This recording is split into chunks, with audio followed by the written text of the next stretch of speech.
Thank you very much, Chinan, for that insightful start to our conversation. So Chinan is here with us. We also, as you already know, Mr. Wissam Motheri, Managing Director, Talu. We also have Dr. Alex Iruni, Executive Director, Wando PLC, and Chief Operating Officer of Wando Energy Resources. NJ,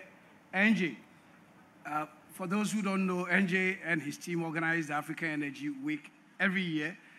Every year, they ask me to moderate 1 or 2 sessions in Cape Town, and NJ dodges the question time, so he's always walking around when I need to question people. So this, just as he said, this was the first time he's questioning the minister. This is also the first time I'm getting the chance to also question NJ. So NJ, get ready for the questions. Dr. Thomas Menu is a board chair of the African Energy Technology Center, and we're going to take a few minutes to delve into the issues that the ministerial panel did. And so, NJ, maybe I'll start with you because there's a question that has always been bothering my mind, and this is it. You said Europe considers gas as a green energy, isn't it? So why do we still refer to gas as a transition fuel? If it is green, then what are we transitioning to? Because if you look at the energy policies of a lot of African countries, including Ghana, you look at a document, it calls gas a transition fuel. If somebody convinces you to describe gas as a transition fuel, then it means in the next few years you should be moving away from it. It changes the economics of your gas projects. So why are we accepting that gas is a transition fuel rather than a destination fuel? You should be answering that question. Give us your thoughts on that, NJ. You start by not accepting everything Chinan just said. That's because at the end of the day, what you have to be very careful is how you define yourself. Exactly. That's what makes you follow. We always define these issues not with an African lens and not with our people in frame. We still the continent with 600 million people without electricity.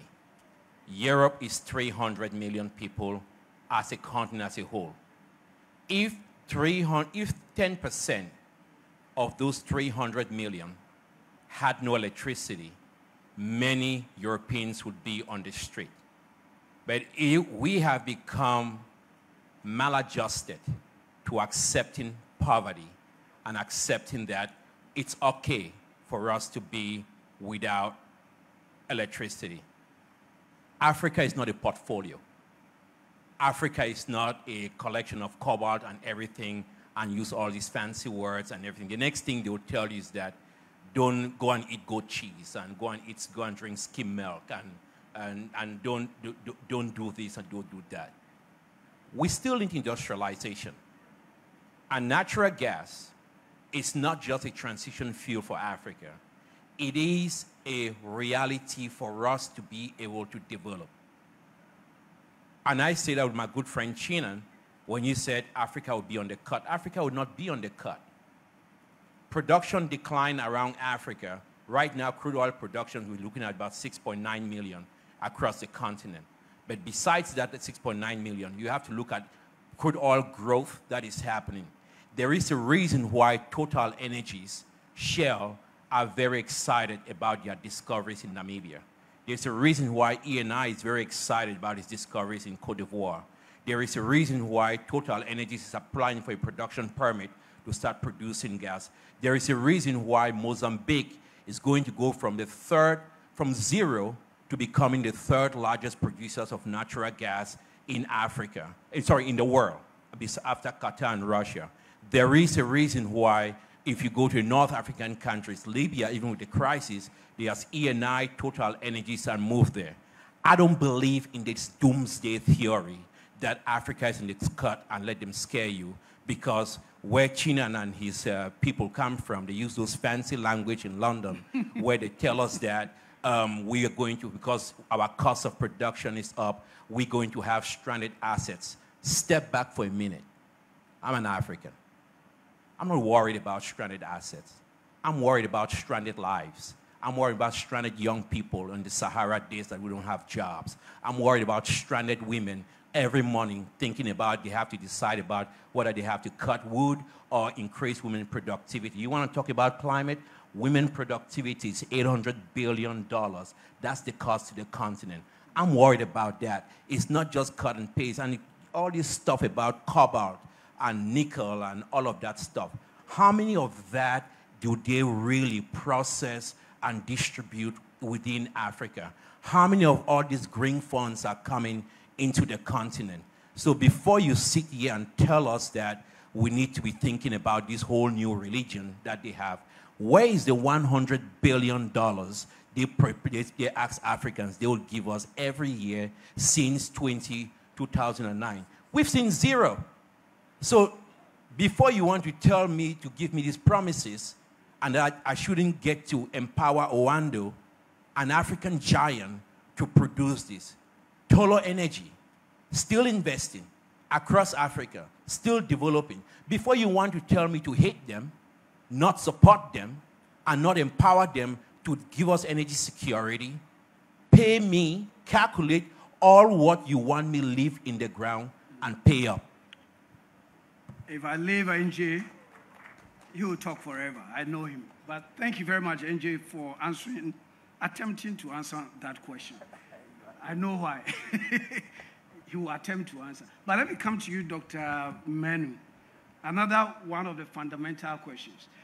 Do you think the transition is really about the environment, or is about who controls the future of the energy source? I'm asking these fundamental questions because I believe whoever controls definitions, control the narrative. So if we get our definitions right, we know where we are.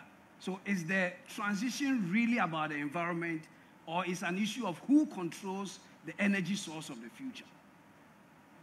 Well, I thought you were my friend. Check maybe the mic, the other one. You can pay. Well, remember, I used to be an academic. I set exams questions, so... I thought you were my friend. You always be my friend. I just want us to get the conversation on the right note. The narrative about the transition has not been placed in context. If actually the world is concerned about the global rise in temperature, and we want to keep it at the level of the 1.5, then we should look at it from so many angles. If I remember the paper presented by Dr. Farouk at the Energy Africa Week, they have a technology by which they can reduce the carbon emissions in the atmosphere. Why are they not spending? That is the carbon already in the atmosphere. Carbon already in the atmosphere. They do have the technology. Why are they not spending money doing that? Rather promising us of mitigation fund of 100 billion for over 5 years, not even 20 million has been paid. Secondly, there's the issue of carbon capture, which is a relevant way of reducing the carbon emission. Why are they not focusing on that?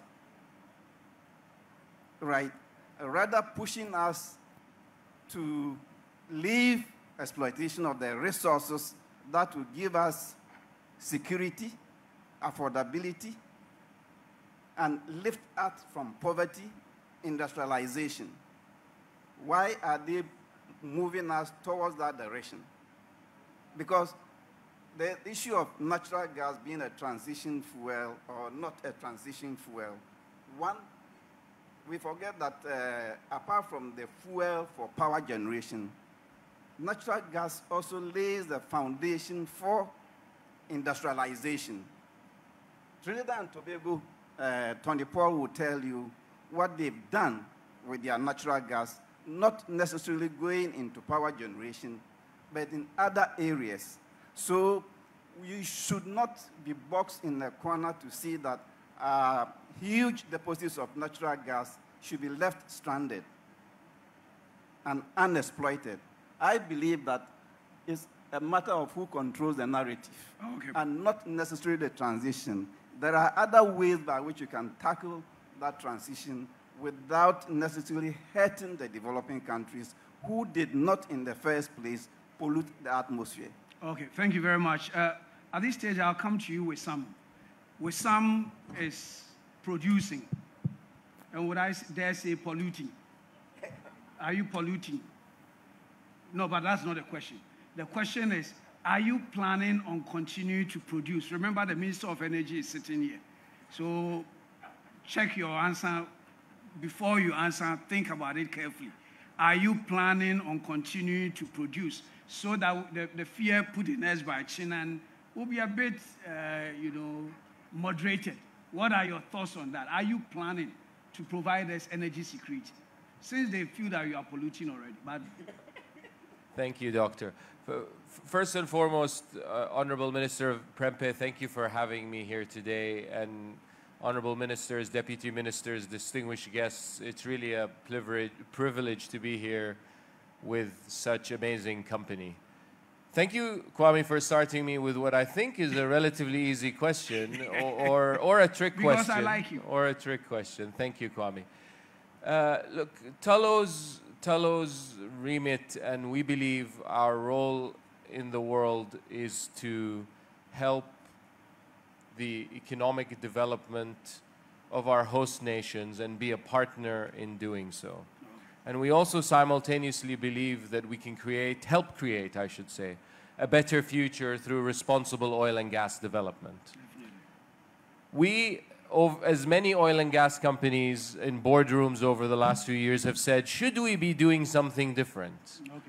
We've been challenged by everything from environmentalists to NGOs to our own board members who are experienced oil and gas professionals to say, should we be looking at a strategy that involves stopping to produce, to your question, Kwame, moving into renewables, and or doing something different? And with a lot of study, reflection, and looking into it and speaking to our host nation representatives such as the Honorable Minister, as well as Honorable Ministers from other African nations, the answer has been clear. There is a more promising future that exists through more responsible oil and gas development than other nations have exhibited through history. And we believe that Africa can be a shining example of that. To NJ's point, enhance the growth of its nations, help its people, improve electrification, and help the carbon footprint of the planet. Okay. It's not a question of or, and if I may be so bold to provide some advice to the narrative that exists around we shall produce, we shall produce, we shall produce, I think it's critical that as leaders of the nations of this continent go around the world, it's important to state this as an and. You can have less emissions and more production. That's not what the predecessor countries of the world strive to do, in the Western world mainly, but it can be what Africa does, and be, in 100 years from now, us as a planet look back and say, the world is better today because there's more energy and less emissions because of Africa. Thank you very much, Wissam. But hang on, Wissam. I wanted to come back to you. The theme of the conference is about technology. So, and if the world plans to move away from oil and gas, it means they probably will move away from research into new technology. So how does Africa then develop technology on its own? Dr. Farouk talks about the three things that the transition imposes on Africa: finance, markets, and technology. So how do we begin to work on our own technology? Because the West might not be interested in developing new technology for the oil and gas sector. Do you have any thoughts on that before I go to my friend Alex? Well, look, I think the reality is if you look through history, Kwame, the solution has to most problems has come through technology, right? I mean, that's the reality. You know, when people talk about the emissions versus production quandary, which I answered in my previous question, you know, people talk about, will the world reduce its consumption? Will the habits of the West change? I honestly, as much as I would like to think that that will happen, it just likely probably won't. And the data doesn't suggest it will. So the solution will more than likely come through technology, as it did on other fronts. And how does Africa get that technology? Well, I think, look, there's a number of ways to do it. I think the creation of technology centers is as represented by this panel, is a really important first step, right? Because those technology centers and the dialogue around technology will attract the desire to invest in it. I'll give you a very quick example, and this is not high-end technology. On the Jubilee FPSO, we said 4 years ago, we're going to produce more. We have the Jubilee Southeast field coming to market. We have other production in the future, hopefully with the support of the government, that will come to market. But at the same time, we don't want to pollute more, to your example. So the answer has to be technology. What did we do? We invested over the course of 3 to 4 years, somewhere in the range, alongside our joint venture partners, of course, somewhere along the range of $40 million in technology to debottleneck the FPSO such that it can handle more production and at the same time export more gas or re-inject more gas while therefore reducing emissions. Okay. And by the way, 4 years later, that's exactly what's happened, right? Now, some of this technology, you could argue, is not high-end, you know, carbon capture and storage, but it's still very relevant technology. We went to the global suppliers of the world, Schlumberger, Halliburton, Baker Hughes, and we said, we have this problem, come help us solve it. So the technology, thanks to the investment of the partnership, came to the Jubilee FPSO, deployed that technology, put it in place. Sure, there was some road, you know, it took slightly longer than we hoped, but today, Jubilee is producing, you know, 2 years ago was producing about 70,000 barrels a day and declining. Today it's producing over 100,000 barrels a day. And oh, by the way, it has a smaller emissions footprint than it did 2 years ago. Producing more but cleaner. Yeah. Definitely. So that, I know it's a small example, and you need to scale it to have a global solution, especially for the continent. But it's possible. So to answer your question, technology centers and areas of expertise is a step, but also being willing and able to deploy that technology in certain real places where the suppliers of that technology will say, wow, I have the opportunity to deploy it today. I want to come and deploy that technology here. So hopefully that helps answer your question. It does. And of course, what that means is that if you have the money, you will find the technology anyway. Because technology is looking for buyers as well. So they will send it where somebody is prepared to pay for it. Let me come to you, Alex. The other bit of Dr. Farouk's point about the 3 things that it imposes is finance. So the pool of money available for oil and gas finance will obviously dwindle. Where does Africa find that money in your thinking? Thank you very much. NJ just said I should write the check. I think that's him.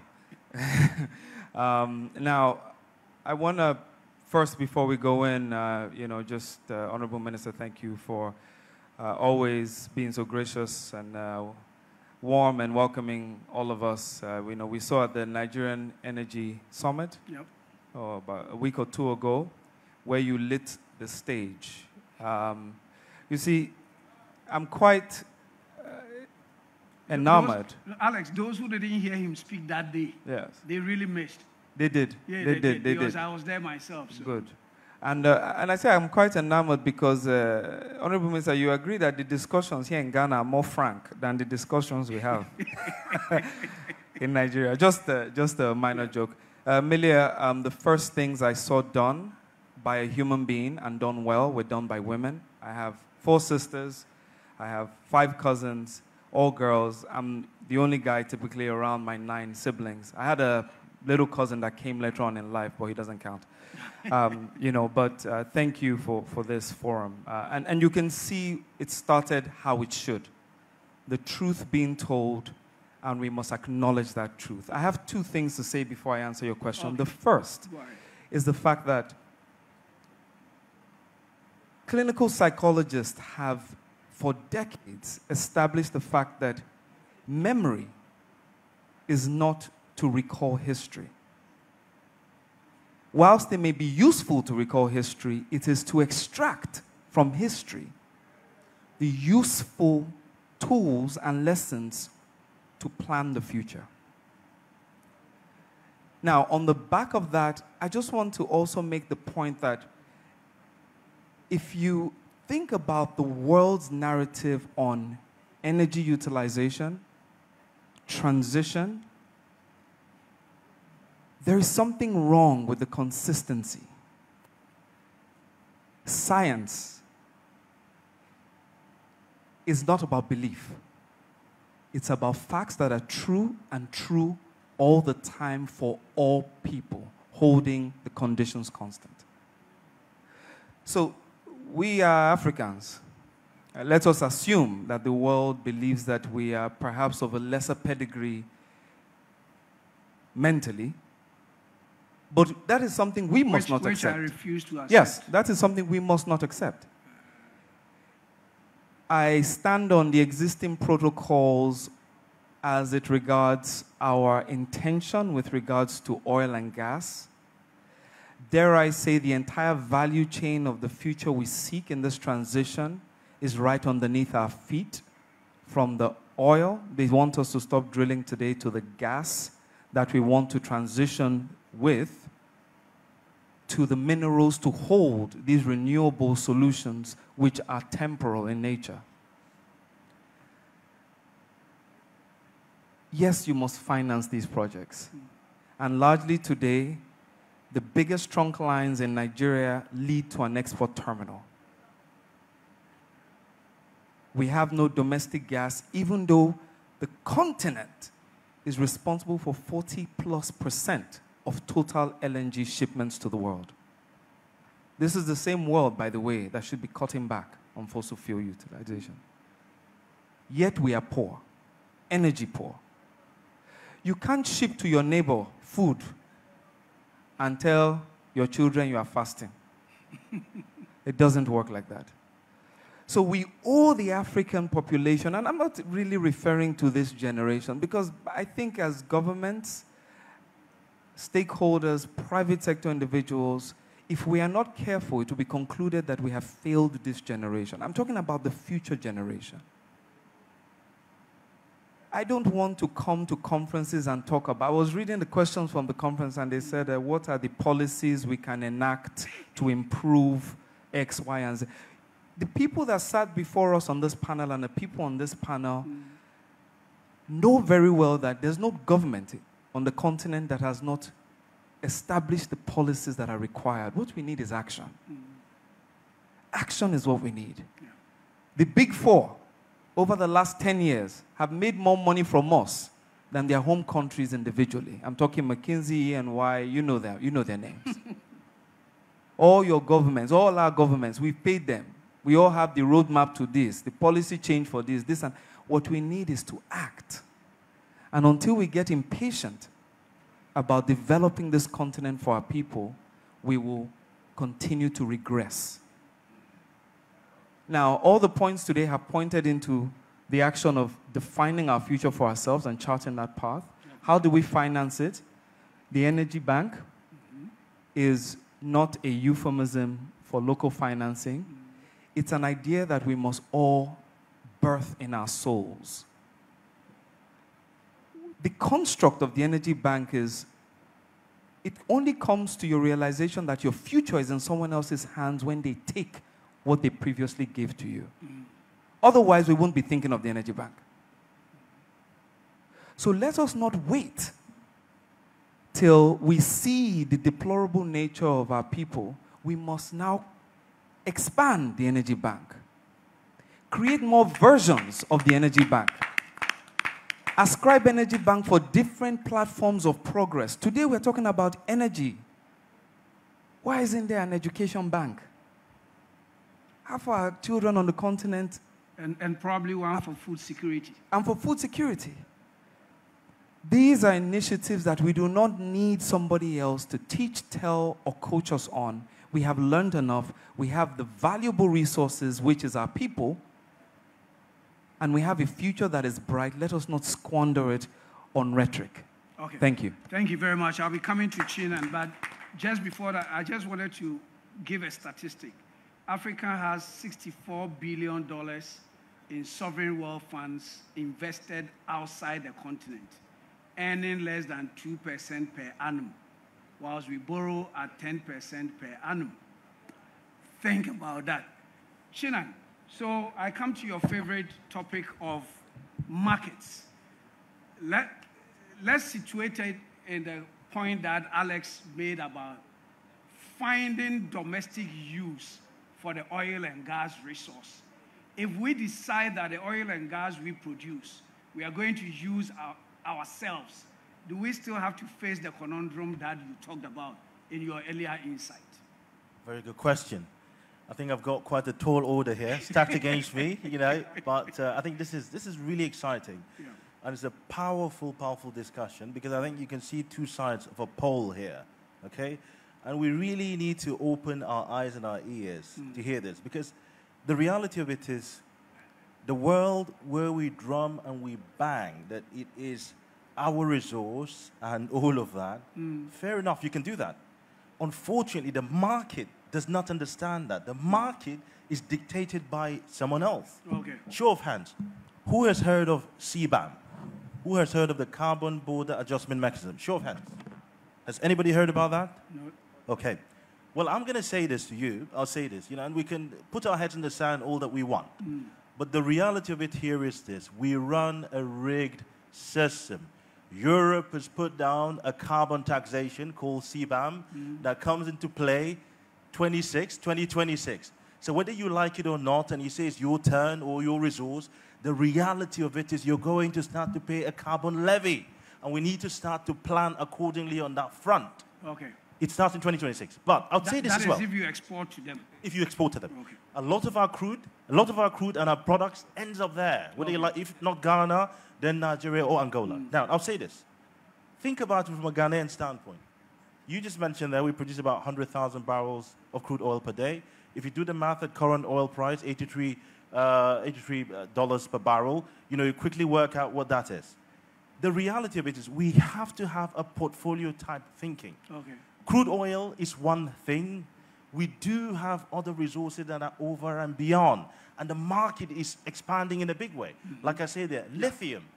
Lithium, you know, it's a huge resource that we need to start to domesticate here. How can we, and I suppose that's a question, to myth. How do we get lithium extracted here, processed here, and exported to the world as finished You need product? oil and gas to extract lithium. And that is fine. And that's completely fine to do that. But what happens when you leave it in the ground? It fits into the portfolio thing. The portfolio thinking, the systems thinking. Do you see what I mean? Yeah, it's systems thinking. You got to think over and beyond. Okay. If you are in Nigeria, and I'll tell you, I'll make this point, please, if you don't mind. If you show me today 10 large capital projects, $500 million, $200 million.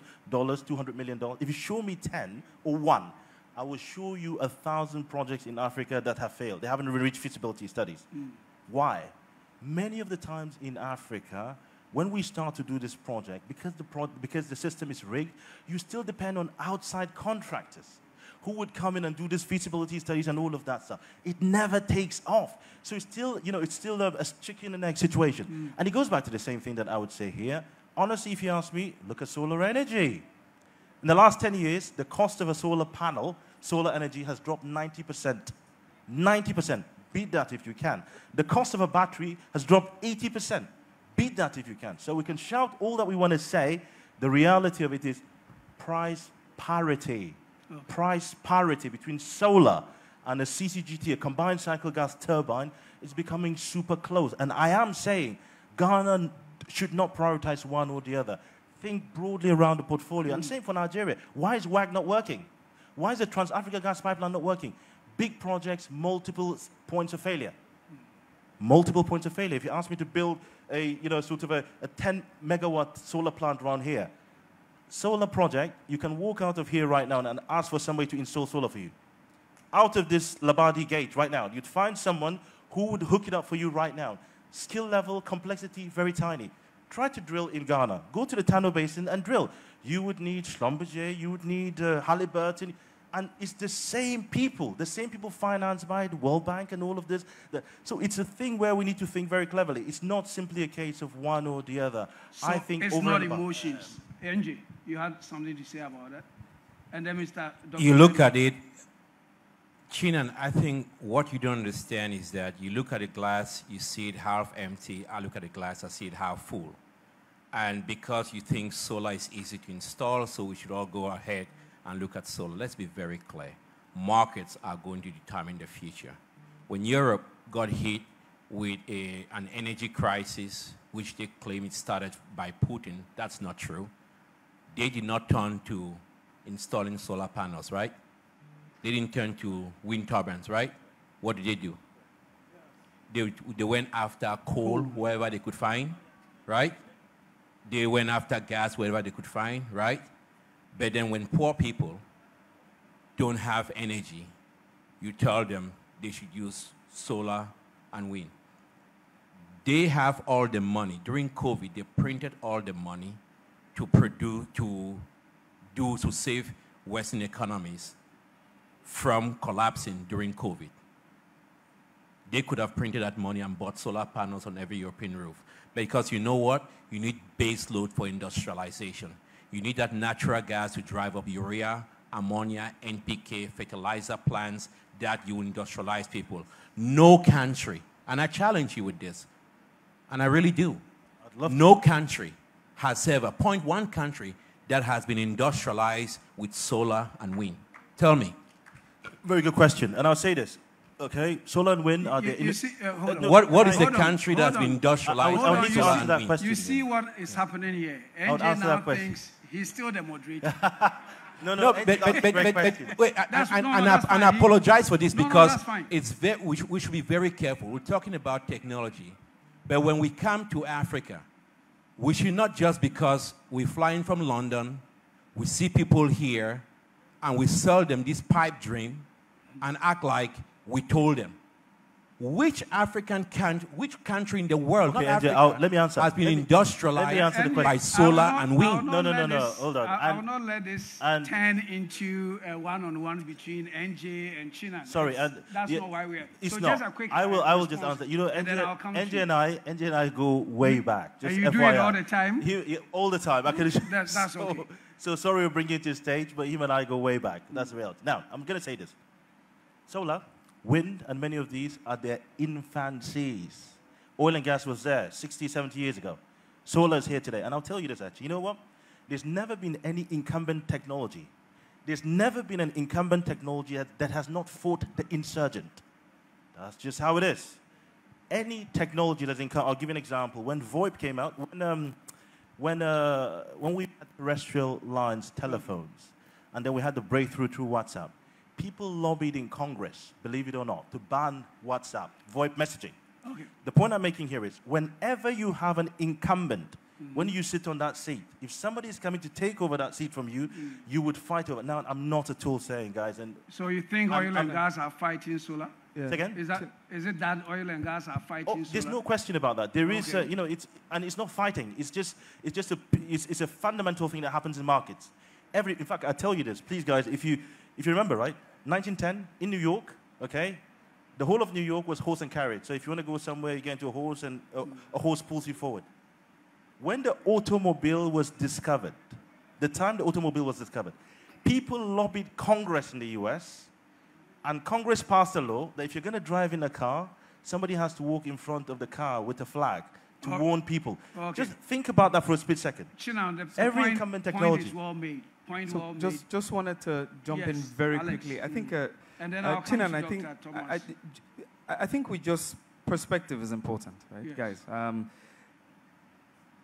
Solar can never replace fossil fuels. And I'll tell you why. And I don't think that is the intention of solar. I think the intention of the future as we see it is as an energy basket. Mm.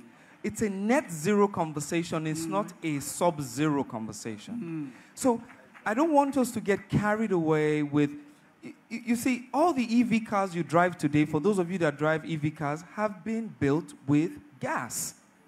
Low-pool fuel most times, base oil in the factories to build those EV cars. So the point I'm making is that we need to step back and look at it as a basket. And I think what NJ is saying is really that basket, it's okay for the West and other parts of the world that are advanced to start to consider the mix of that basket, reducing their fossil fuel contribution and enhancing the renewable component. But for Africa, in that basket, we will focus on what is readily available to us. It will be higher, and over time, when we have taken our people out of poverty and out of this quagmire, then we can start to think about shifting to solar. And by the way, every solar installation today in Africa, 80% components come from Asia. 80%. We are building a solar factory in Nigeria, and I know where I'm getting not only the feedstock, even though the original version of the feedstock is under my feet, the person that has been able to extract it, purify it, and make it possible to make those wafers to absorb the light are all in Asia. So the point is, all we're doing is replacing one importation, as you said, with skills for another, but it's now a commodity. Okay. So for me, it's that balance and perspective. And so it's more of a basket rather than picking and choosing. Dr. Manu, you wanted to say something? No, he has made my point, but just to add that his initial assertion of comparing cost of production of crude in Ghana and that of Saudi Arabia and other countries, I think that was not put in proper context. Those countries are producing from mainly offshore. So if you are comparing cost per barrel onshore as against cost per barrel in a deep water, there is an issue there. And we should not underrate the issue of technology. Like the Carlo MD said, I have been witness to a field offshore that was just below economic redemption. And it took a Nigerian engineer, Emeka, with a technology called rigless workover to cut down cost of working over, brought that field to life, produced economically for additional 8 years. And if you are going to look at the potential for oil and gas, and that is why the minister was saying that he plans to award more licenses, because through GMPC, they've opened up the whole Voltairean Basin, which is available to licensing with modern data. So, yes, technology can be developed and upscaled within the African countries. I have no problem with that. We've seen it. And the available resources are there. And coming back to the issue of the transition, yes, we are saying just transition, not be forced into the same bracket like net zero by 2050, when you have energy poverty, when you don't have security. And we all know that, look, the solar that we are all making noise about is intermittent. The technology to store that over the whole 24 hours is not yet developed in commercial quantities for great purposes. So we are saying that let's transition in a manner that will not leave people in poverty and also provide security. Yeah.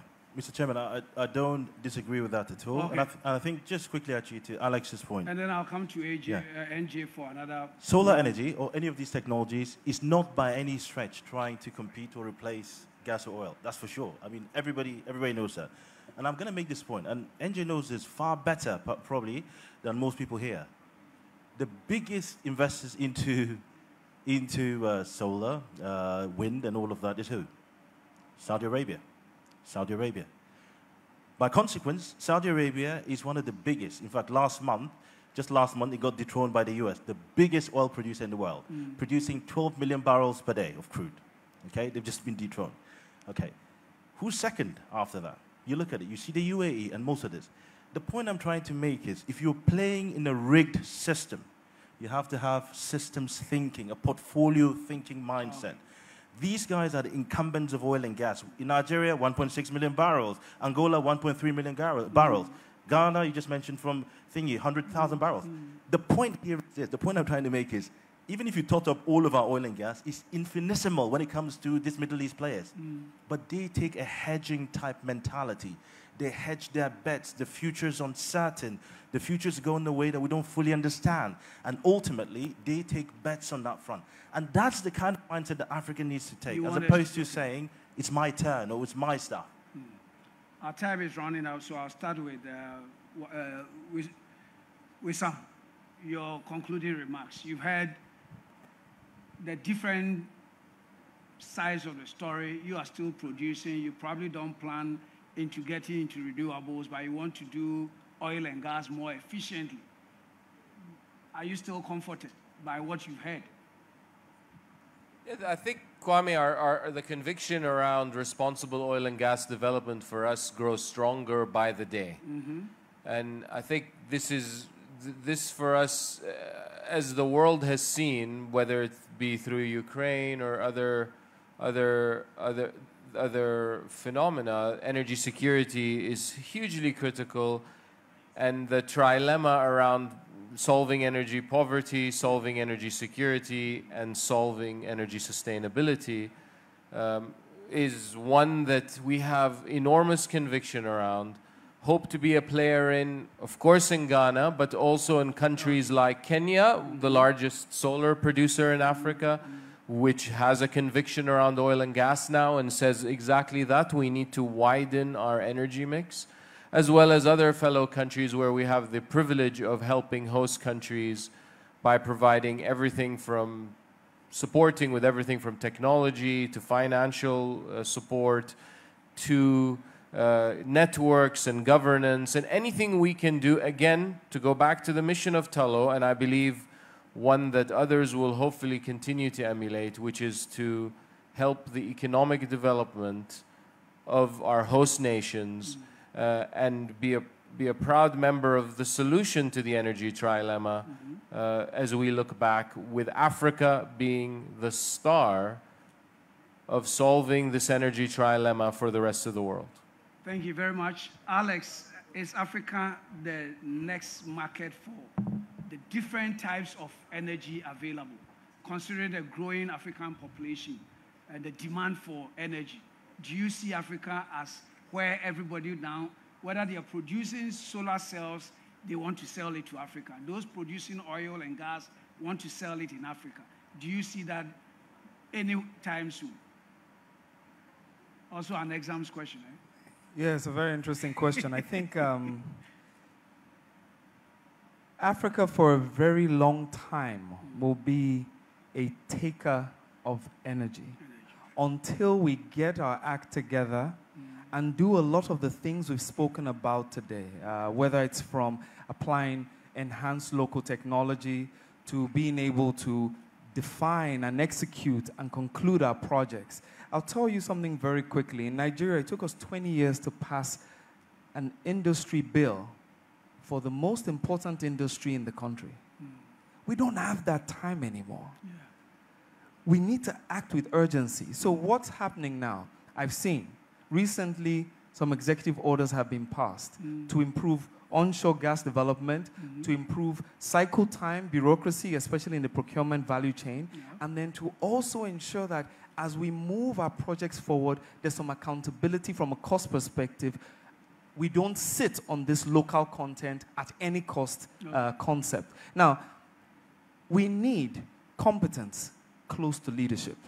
And that's what I've seen in that instance, where we've seen someone that's able to advise the president to say, you don't need 20 years to change a law. You can change it every day, improve it by a kilometer, a mile, whatever it is, every day, step by step.